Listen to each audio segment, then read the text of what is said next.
COVID-19, Control and the Great Reset Conspiracy, the Engineered Pandemic, Seeds of a New Tyranny.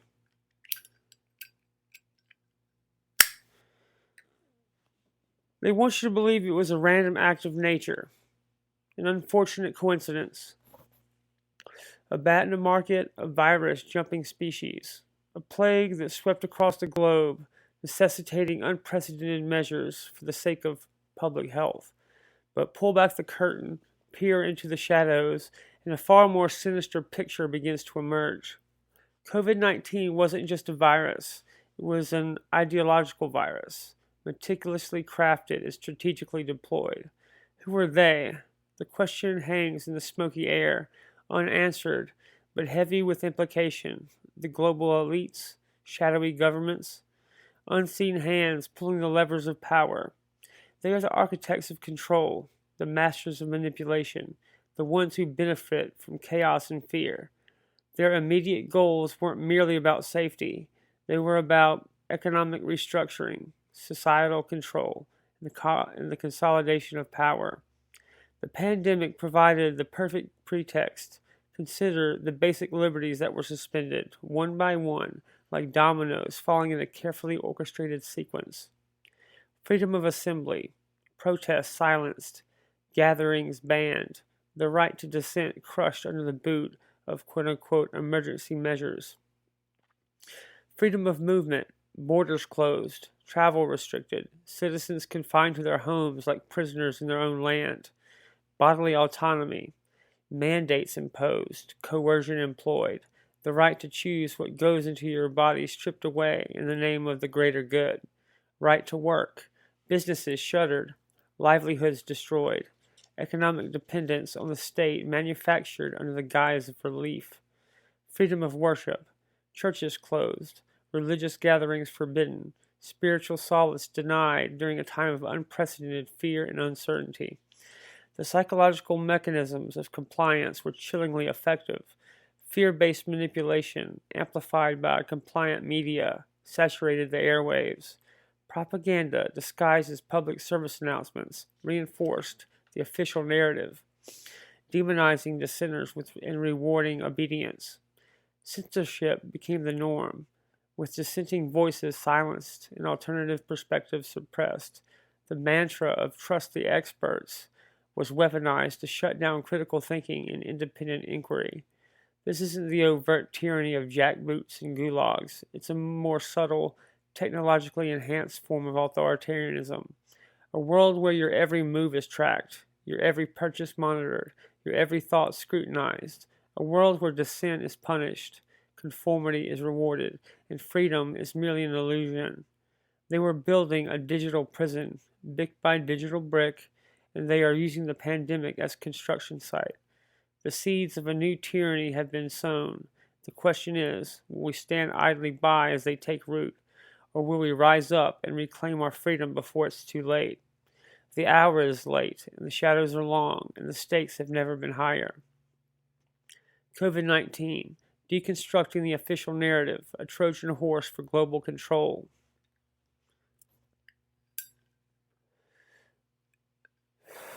The story we were sold was simple. A bat, a wet market, a novel virus. The official narrative insists that COVID-19 emerged spontaneously from nature, a tragic but random event. But is it truly that simple? Or is it the carefully constructed facade concealing a far more disturbing reality? Let's dissect the official story, expose the contradictions, and explore the suppressed alternatives that they don't want you to consider. The origin question, accident or design? The bat soup origin story, while wildly propagated, has always been riddled with inconsistencies. Why did the virus conveniently emerge in Wuhan, a city hosting a high-security virology lab known for its research on coronaviruses? Why was there such a rapid and coordinated effort to shut down discussion of alternative theories, labeling them as quote-unquote conspiracy theories? Consider the alternatives. A lab leak theory. A leak from the Wuhan Institute of Virology, WIV. The WIV, funded in part by U.S. institutions, was engaged in gain-of-function research, which involves modifying viruses to make them more infectious or deadly. The possibility of an accidental release cannot be dismissed, especially given the WIV's documented history of safety lapses. Was COVID-19 simply an accident, a lab escape? Engineered bioweapon. Some allege COVID-19 was deliberately engineered as a bioweapon, designed to target specific populations or weaken rival nations. While the evidence for this remains circumstantial, the speed with which the virus spread and its disproportionate impact on certain demographics fuels this theory. Was it released intentionally? The planned pandemic. A disturbing theory suggests that COVID-19 was a planned release, a drill, exercise gone live. Documents like the quote-unquote Event 201 simulation, which eerily mirrored the actual pandemic, lends credence to this idea, painting a picture of powerful entities anticipating and preparing for such an event. Were we all just pawns in a game? Each of these alternatives demands scrutiny. Why were voices questioning the official narrative censored? Why were scientists who dared to investigate these possibilities ridiculed and marginalized? The suppression of dissent only deepens the suspicion that they have something to hide. The global government response, a perfectly orchestrated lockdown.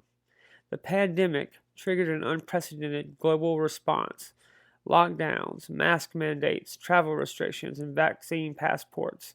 Nations with vastly different cultures and political systems adopted nearly identical policies, seemingly overnight. The perfect unison raises questions, serious questions, about the level of coordination and control. Consider the speed and uniformity.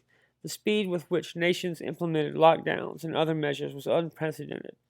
How could governments, supposedly acting in their own national interests, coordinate such sweeping policies with such efficiency? The role of supranational bodies. Organizations like the World Health Organization and World Economic Forum played a significant role in shaping global response. Were these bodies acting impartially, or were they pushing a specific agenda? The erosion of civil liberties. The pandemic provided the perfect justification for governments to expand their powers, restrict freedoms, and increase surveillance.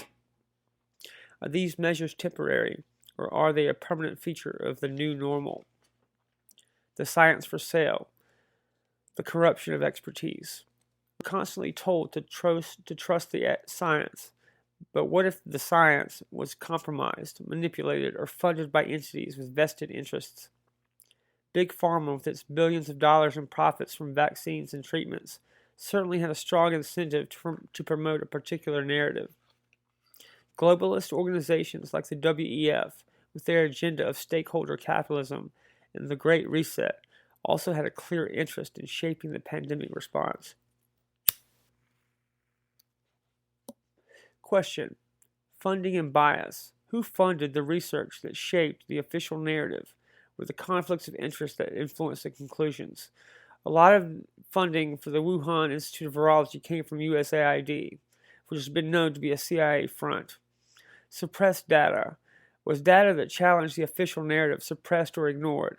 Were scientists who questioned the consensus silenced or marginalized? The weaponization of expertise. Was quote-unquote expertise used as a tool to shut down debate and enforce compliance? Were dissenting voices demonized and labeled as anti-science? COVID-19, a dry run for the Great Reset. Many see COVID-19 not as an isolated crisis, but as a test run or dry run for the Great Reset, a globalist agenda to transform society and the economy. The pandemic created the perfect conditions for accelerating this agenda, paving the way for a globalized authoritarian system, communism by another name, or technocratic feudalism. Ask yourself, the expansion of government power. Did the pandemic lead to a significant expansion of government power and control over our lives? The acceleration of digitalization. Did the pandemic accelerate the transition to a cashless society, digital IDs, and increased surveillance? The erosion of national sovereignty. Did the pandemic empower global institutions at the expense of national sovereignty? COVID-19 was more than just a virus. It was a catalyst for change, for control, and for the implementation of a sinister agenda. By understanding the truth about COVID-19, we can begin to dismantle the lies and reclaim our freedom. Echoes of deception from AIDS to COVID-19, a pattern of control and fear. They tell us that each crisis is unique, a black swan event defying prediction. But what if these unprecedented events are, in fact, variations on a theme? What if the COVID-19 pandemic is simply a more sophisticated, globally scaled version of a playbook tested and refined over decades? Let's rewind to the AIDS epidemic, a time of fear, uncertainty, and the rise of unprecedented government power. These parallels are not just unsettling, they are a chilling testament to the cyclic nature of control. The seeds of suspicion, conspiracy theories of origin. The official narrative of AIDS, like that of COVID-19, centered on a natural origin, a virus jumping from animals to humans. But even as scientists worked to understand the virus, whispers of a darker origins began to circulate. These whispers, often dismissed as fringe conspiracy theories, deserve a second look, not as definitive truths, but as indicators of a deep-seated distrust in authority. The Fort Detrick connection. One theory alleges that AIDS originated at Fort Detrick, a U.S. Army Medical Research Institute of Infectious Diseases. Critics point to the facility's history of biological weapons research and the possibility of an accidental release. Could a deadly virus have escaped the confines of a high-security lab, unleashing a global catastrophe? The vaccine conspiracy. Another theory links the AIDS epidemic to early polio vaccines trials in Africa. The claim suggests that contaminated vaccines administered to unsuspecting populations may have introduced the HIV virus. This narrative, while controversial, taps into historical anxieties about medical experimentation and the exploitation of vulnerable communities. The CIA's shadowy hand. Perhaps the most disturbing theory implicates the CIA in the deliberate creation or spread of the AIDS virus. According to this narrative, the virus was designed as a biological weapon to target specific demographics, such as homosexual men or African Americans. While concrete evidence remains elusive, the accusations underscore a profound distrust of government agencies and their willingness to engage in unethical practices. These theories, regardless of their veracity, highlight a crucial point. The official narrative often fails to address the underlying anxieties and suspicions of the population. The suppression of alternative explanation only fuels distrust and creates fertile ground for conspiracy theories to flourish. Fear as a weapon, manipulating public perception. Both AIDS and COVID-19 epidemics were characterized by intense fear-mongering in the media.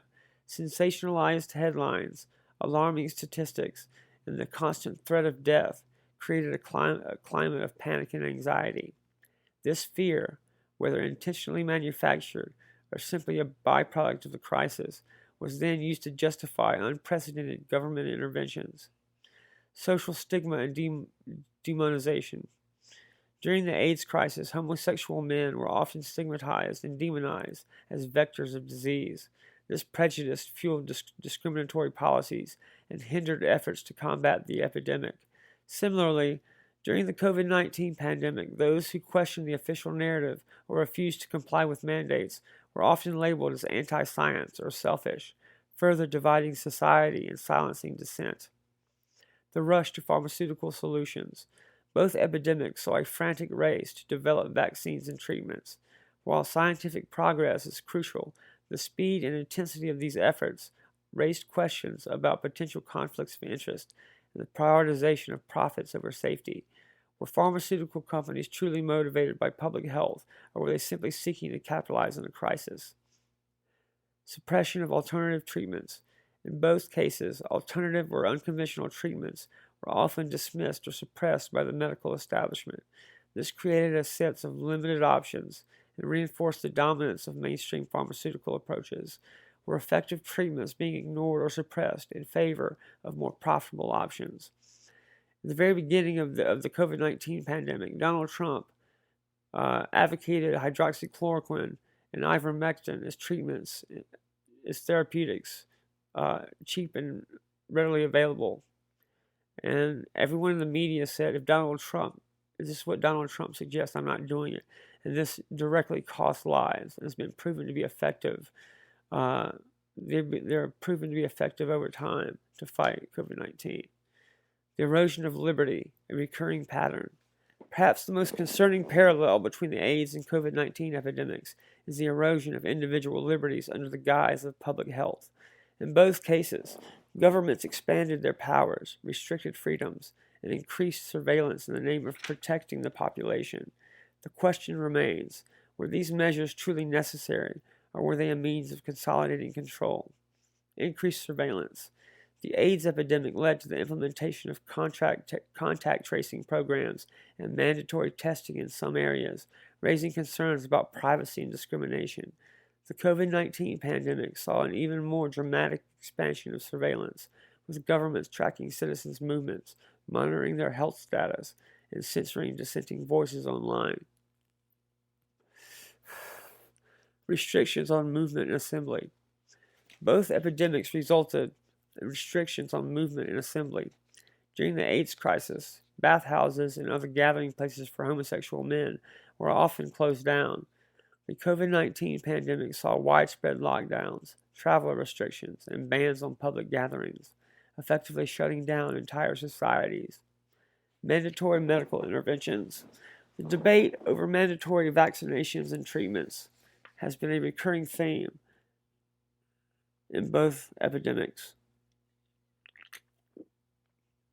While proponents argue that such measures are necessary to protect public health, critics raise concerns about bodily autonomy and the potential for coercion. The parallels between the AIDS and COVID-19 epidemics are undeniable. Both events have been marked by fear-mongering, social stigma, the suppression of dissent, and the erosion of individual liberties. Whether these similarities are coincidental or evidence of a deliberate strategy of control remains a matter of debate, but one thing is clear. We must learn from the past to prevent history from repeating itself.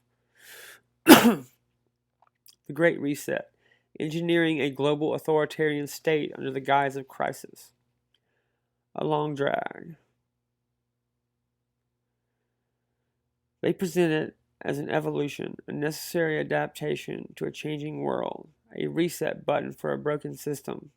But peel back the layers of utopian rhetoric, and you'll find a blueprint for global control, a meticulously crafted agenda aimed at dismantling national sovereignty and concentrating power in the hands of a select few. The Great Reset isn't about building back better, it's about building a global gulag. The COVID-19 pretext, a window of opportunity. The World Economic Forum, WEF, led by Klaus Schwab, openly declared that COVID-19 presented a unique window of opportunity to reshape the world. Ask yourself, a window of opportunity for whom? Certainly not for small businesses forced to shutter their doors, for families struggling to make ends meet, or for individuals stripped of their basic freedoms. The pandemic served as a perfect pretext for accelerating a pre-existing agenda, a long-term plan to fundamentally transform society and the economy. Extended lockdowns. Lockdowns weren't just about slowing the spread. They were about crushing dissent, disrupting supply chains, and creating economic chaos. The deliberate devastation of small and medium-sized business paved the way for large corporations to consolidate their dominance. Massive wealth transfer. Trillions of dollars were printed and distributed under the guise of relief. But who benefited the most? The financial elite, the well-connected corporations, and the politically powerful. The pandemic facilitated the largest upward transfer of wealth in history, exacerbating inequality and creating a new class of state-dependent citizens. Unprecedented money printing. The reckless printing of money led to inflation, devaluing savings and making it harder for ordinary people to afford basic necessities. This financial instability creates greater dependency on government assistance, further eroding individual autonomy. Universal basic income, a gilded cage. The push for universal basic income, UBI, is often presented as a compassionate solution to poverty and inequality, but look closer and you'll see a trap. UBI creates a system of state dependency where individuals are reliant on the government for their basic needs. This dependence can be weaponized, used to control behavior and suppress dissent. Remember the WEF's infamous statement, "You'll own nothing and you'll be happy." This isn't about equality, it's about control. It's about abolishing private property and creating a neo-feudal system where the elites own everything and the masses are reduced to serfdom, entirely dependent on the state for their survival. Digital identity, the key to total surveillance. Vaccine passports were just the beginning. The ultimate goal is a comprehensive digital identity scheme, a digital ID that tracks your every move, your every purchase, your every interaction. This isn't just about convenience, it's about control. With a digital ID, governments and corporations can monitor your behavior in real time, censor your speech, and restrict your access to essential services. Imagine a world where your access to food, healthcare, and even the internet is contingent on your compliance with government mandates. This isn't a dystopian fantasy. It's the logical conclusion of the push for digital identity, and it's already being done in China. Think about the possibilities. Mass surveillance. Digital IDs enable governments to track citizens' movements, purchases, medical records, and online behavior with unprecedented accuracy. Social credit system. Like China's social credit system, digital IDs can be used to reward conformity and punish dissent. Citizens who express dissenting opinions or engage in undesirable behavior could be denied access to essential services. Centralized control. Digital IDs give governments and corporations the power to control every aspect of your life, from your access to money to your freedom of movement. Deconstructing the rhetoric, sustainability, equity, and building back better. They use buzzwords like sustainability, stakeholder capitalism, equity, and building back better to mask their true intentions. These terms sound appealing, but they are often used to justify policies that undermine individual freedom and concentrate power in the hands of the elite. Sustainability is used to justify restrictions on energy consumption and travel. Equity is used to justify wealth redistribution and the erosion of property rights. Building back better is used to justify the imposition of a globalist agenda. Don't be fooled by the marketing language. The Great Reset is a totalitarian power grab, a coordinated effort by unelected global elites to dismantle national sovereignty, erode individual freedoms, and establish a centralized technocratic global governance structure. It's communism by another name, a global gulag disguised as utopia. Monarch Holdings International, your beacon into the information war. In a world shrouded by deception, where truth is twisted and narratives are controlled, one company stands as a beacon of hope, Monarch Holdings International Incorporated. Are you tired of the mainstream narrative? Do you question the official story? Do you believe in the power of free speech and individual liberty? Then you're ready for Monarch Holdings. Monarch Holdings International Incorporated is more than just a holding company. We're a movement. Registered in Nevada as an S Corp, our structure allows us the agility and resilience needed to navigate the complex landscape of the information war. We strategically reinvest our resources into our mission, unwavering commitment to free speech, uncovering truth, and defending individual liberty in free markets. Unlike C Corps, S Corp status allows us to avoid double taxation and put more money directly into furthering our core values. We provide a platform for dissenting voices, support overlooked talent, and challenge the narratives that seek to control you. Through our diverse portfolio of subsidiaries, including Monarch Literary and Monarch Trends Journal, we are actively fighting back against the forces of censorship and manipulation. Our operations span business, market, and political consulting, publishing, music production, technology app development, apparel, and investment, all united by a common thread, a dedication to libertarian principles and the pursuit of truth. In Monarch Holdings, our core values are not just words on a page, they are the foundation of everything we do. Integrity, collaboration, and innovation guide our every action. We leverage cutting-edge business intelligence tools like IBM SPSS, IBM Watson AI, and Palantir to provide advanced data-driven insights and strategic recommendations. These tools aren't just for business, they're essential for uncovering hidden truths and empowering you to make informed decisions. Our consulting services offer unparalleled strategic advantages. We arm our clients with the knowledge to navigate complex challenges and thrive in an increasingly uncertain world. Monarch Literary champions free expression, giving voices to authors and artists who dare challenge the status quo. Monarch Trends Journal provides an in-depth analysis of emerging trends, helping you stay ahead of the curve and anticipate the shifts in global landscape. Monarch Holdings is uniquely positioned to serve niche markets, champion free expression, support overlooked talent, and promote freedom-oriented initiatives. We are not afraid to question, to challenge, or to stand up for what is right. We believe in the power of the individual, the importance of critical thinking, and the necessity of a free and open society. The forces arrayed against freedom are powerful, but they thrive in darkness. Monarch Holdings is lighting a match. Will you join us? Discover more about our subsidiaries, our services, and our unwavering commitment to unlocking your potential and defending your freedom.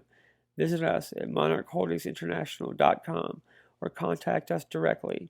Monarch Holdings International, 349 Seneca Road, York, South Carolina, 29745, United States. 803-684-9270. Steve at monarchholdingsinternational.com. Business hours Monday through Friday, 9 a.m. to 5 p.m. Monarch Holdings International, illuminating truth in a world of deception. The psychological war, lasting scars and societal fractures of the COVID era. They told us it was about public health, about protecting the vulnerable. But the cost of that protection? The invisible scars that now mar our collective psyche. The psychological toll of lockdowns, mandates, and the constant barrage of fear is a wound that may never fully heal. The mental health crisis, a shadow epidemic. The statistics are stark, chilling testaments to the unseen damage, spikes in anxiety, depression, substance abuse, and tragically suicides. Across all age groups, the mental health crisis has surged, a shadow pandemic, lurking beneath the surface of the official narrative. Children robbed of their formative years, forced to mask and isolate, now grapple with learning loss, impaired social skills, and deep-seated psychological distress. Adults, stripped of their livelihoods, burdened by uncertainty, face a similar battle against despair. The elderly, isolated from loved ones, withered in loneliness, their final years robbed of joy and connection. Anxiety and depression, the constant fear-mongering, the uncertainty surrounding the virus, and the isolation of lockdowns fueled a surge in anxiety and depression rates. Many individuals who had never experienced mental health issues before found themselves struggling with debilitating symptoms. Substance abuse. The stress and isolation of the pandemic led to a surge in substance abuse as individuals turned to drugs and alcohol to cope with their anxiety and despair. Overdose deaths soared, a tragic consequence of the lockdowns. Suicides. Perhaps the most devastating consequence of the pandemic was the increase in suicides. The loss of hope, the isolation, and the economic hardship drove many individuals to take their own lives. PTSD. For some, the experience of living through the pandemic was traumatic, leading to symptoms of post-traumatic stress disorder. The constant fear of infection, the loss of a loved one, and the disruption of normal life left lasting scars. Societal division, the erosion of trust. Beyond the individual toll, the pandemic has inflicted severe damage on societal cohesion. Trust in institutions, government, media, science, medicine has eroded, perhaps irrevocably. Communities have been polarized, fractured along ideological lines. The breakdown of social bonds, the scapegoating of the unvaccinated or non-compliant, has created a climate of suspicion and animosity. We were pitted against each other, encouraged to view our neighbors as potential threats. Erosion of trust. The inconsistent messaging from public health officials, the censorship of dissenting voices, and the perceived politicization of the pandemic response led to a widespread erosion of trust in institutions. Polarization. The pandemic exacerbated existing political and social divisions, creating deep rifts within communities. The debate over masks, vaccines, and lockdowns became highly politicized, further dividing society. Scapegoating. The unvaccinated were often scapegoated and demonized, blamed for the spread of the virus and the continuation of the pandemic. This created a climate of fear and animosity, further eroding social cohesion. A calculated psychological war. Was the pandemic response merely a series of misguided public health measures, or was it something more sinister? A calculated element of a psychological war, an unseen war against the human spirit. The relentless fear-mongering, the censorship of dissenting voices, the erosion of individual liberties, all serve to break down individual and collective resistance, foster learned helplessness, and instill widespread compliance. The phenomenon of mass formation psychosis, that seemingly irrational embrace of the dominant narrative by large segments of the population, suggests that our minds were indeed under attack. Reclaiming our minds and souls. The new normal is not normal, it's an aberration, a distortion of what it means to be human. We must actively work towards healing the psychological wounds of the pandemic, reclaiming genuine human connection and freedom. We must move beyond the artificially instilled fear and distrust and rebuild the social bonds that have been broken. We must resist any further attempts to control our minds and souls and reclaim our autonomy. The path forward. Resistance, revelation, and reclaiming sovereignty. We stand at a crossroads. The preceding sections have illuminated a disturbing narrative. COVID-19, potentially engineered or at least opportunistically exploited, served as a catalyst for a global power grab. Parallels with historical events like the AIDS crisis reveal a recurring pattern of fear-based control and the erosion of individual liberties.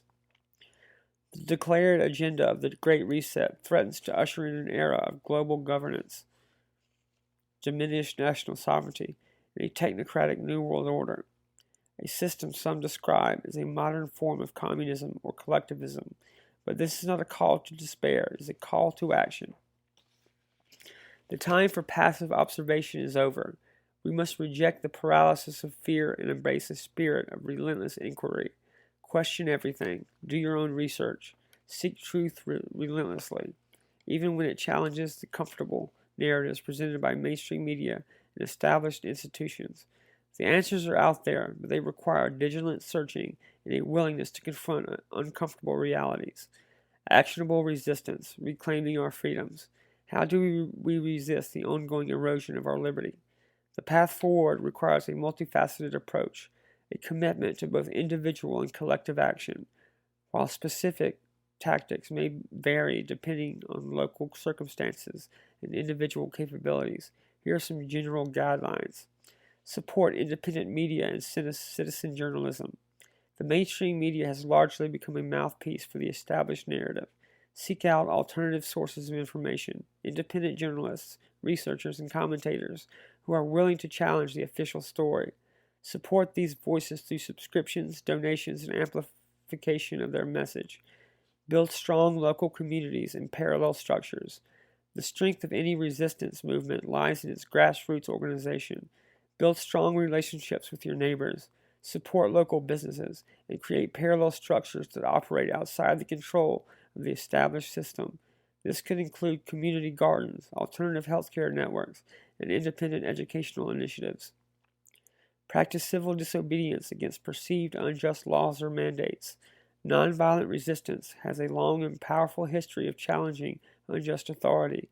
Consider engaging in acts of civil disobedience, peaceful protests, boycotts, or noncompliance with perceived laws or mandates.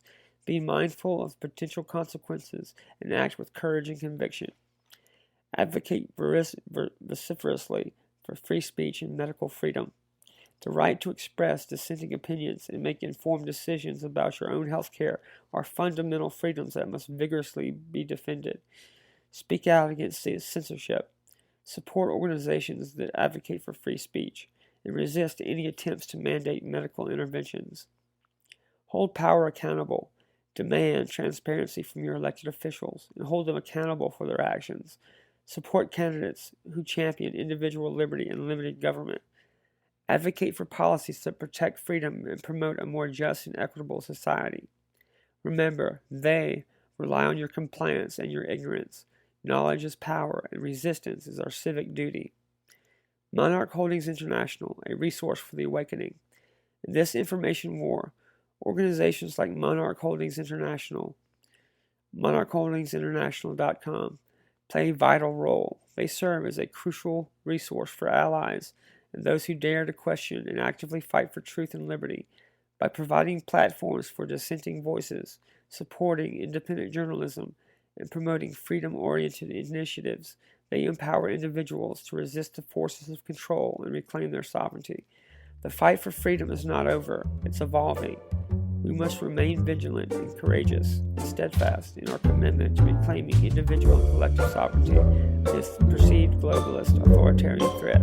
Keep looking, keep questioning, keep your powder dry. I'm the cigarette smoking man. Thanks for being with me.